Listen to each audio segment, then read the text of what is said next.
Morant weighed in on this play with Jordan Poole, and it's pretty obvious where he stands.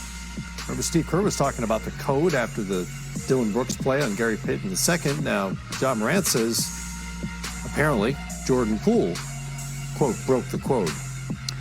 Yeah, and if we're going to, judge by if a guy gets injured or not, should he get suspended? And this is where the fine line comes into play, Matt. Like, is this intentional or accidental? Right. I thought Dillon Brooks' play was accidental, and I didn't think it was intentional.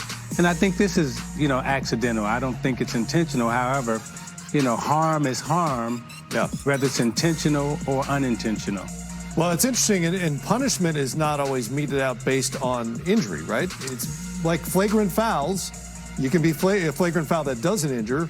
It could be a non-flagrant foul that does injure, because that's basketball and that's sports. Yeah, and there was a lot of talk around, because Kerr made the announcement that my guy's out, right, and he's injured, and therefore there should be some consequences, for people who gets injured, and this is where the fine line comes in. Like, okay, how do you judge? What do you do? And again, I think both players, Dillon from Memphis and also Poole here in this game, I don't think either one of these guys intentionally ever tries to hurt anyone. Yeah, these look like, area, and that was that what did it? Yeah. I don't know. Yeah. Let's hear from Jordan Poole himself, who obviously will be asked questions about what happened, and I would imagine about Morant's response to it.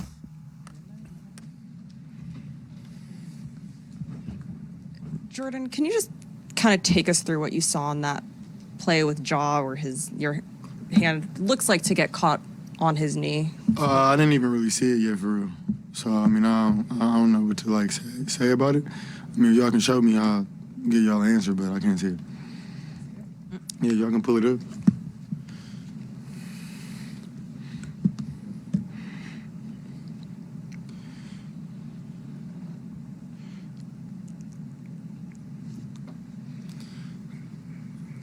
Yeah, it was a basketball play. We doubled them, and I hit the ball, and I was going for the ball. Obviously, you don't want to see anybody get hurt. I'm not even that type of player. I respect everybody, so, obviously, hopefully we get better. Hopefully he gets better, and, we can see him out there next game, but, I don't even play like that, for real. That's not my type game.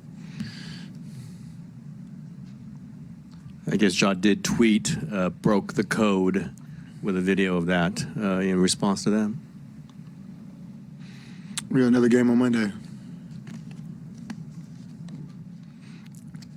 Were you guys sure that this kind of offensive explosion was there, or did you feel it coming? We were able to knock down some of our looks today. We got some good looks. We were able to move the ball. A lot of guys stepped up. Felt good to be back on home ground. We felt that energy, and it was helpful tonight. What do you think of, did you see Wiggins' bully play where he gets the rebound and just goes full court and goes in and dunks and gets fouled? What do you think of that, Wiggs? Wiggs has been playing phenomenal for us. He's so aggressive, and he's been getting it done on both sides of the ball. And when he plays like this, it's really hard to stop us, so having him go out there and continue to play with the aggressiveness that he has been really special to watch. Jordan, how was those the three-day break? Where they were coming after you, he was attacking you. The highlights are everywhere. Everybody's talking about your defense. How were you impacted by that over the break and heading into Game 3? I wasn't. It's basketball. When we go out there, we play hard, we compete. This is the best players in the world. You know what I'm saying? So just going out there, just playing hard, stick to our game plan, shrug it off, keep it pushing, come back next day, go to the drawing board, and just try to get better. How much of you were determined to be the attacker instead of the one being attacked in Game 3? I was just playing my game.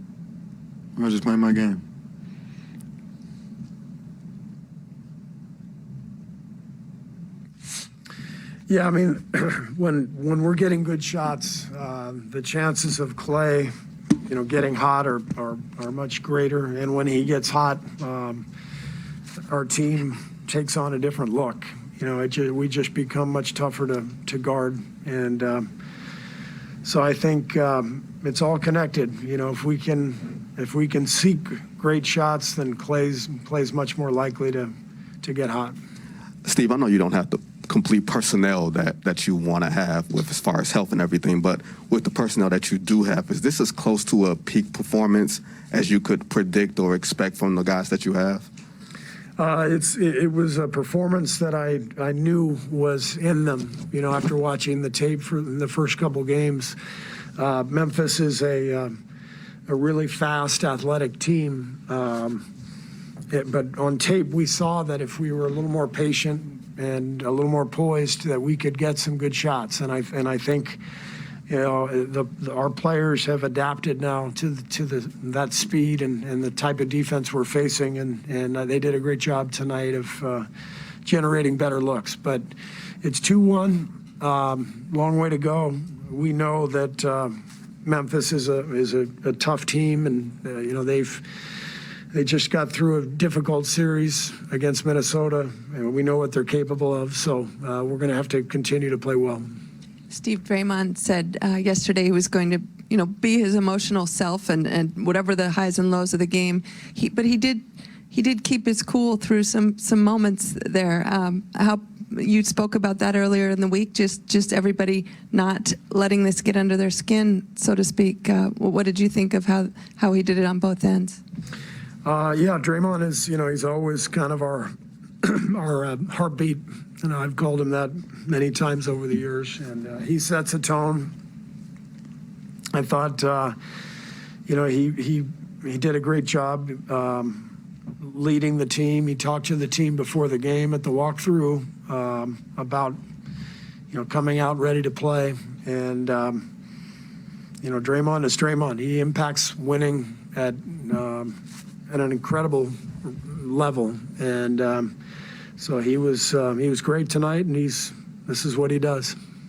Steve, obviously the Grizzlies didn't the Grizzlies obviously didn't have Dillon Brooks. One, how did you guys feel the lack of Dillon Brooks in terms of just shots being available? And two, what do you expect in Game 4 with him returning? You just play. You just go out and play. I mean, they've got guys who are capable. Melton was fantastic last game. Some huge block shots. So, we didn't really talk about any absences or anything like that. And what I'm expecting from next game is great effort and competitive desire from Memphis, because, as I said, we know what they're about, what kind of team they are, and so we got to be ready, because it's just 2-1. There's a long way to go. Steve, one more question about Otto. Obviously he's been key to you guys all season, but how does it become that much more important with guys like Andre and GP2 out? Yeah, I mean, with those guys out, we're really leaning on Otto even more, and he's capable of playing multiple positions. He kind of play across the front line, 3, 4, or 5, and he's done a great job. 142 is the most you've ever scored in a playoff game. Does that surprise you? It is a lot of points. I'll bet the Nelly Warriors scored more than that in a playoff game. Nope. Most in franchise history? Yeah. I mean, I think I saw San Francisco Warriors in like 67, but. Wow.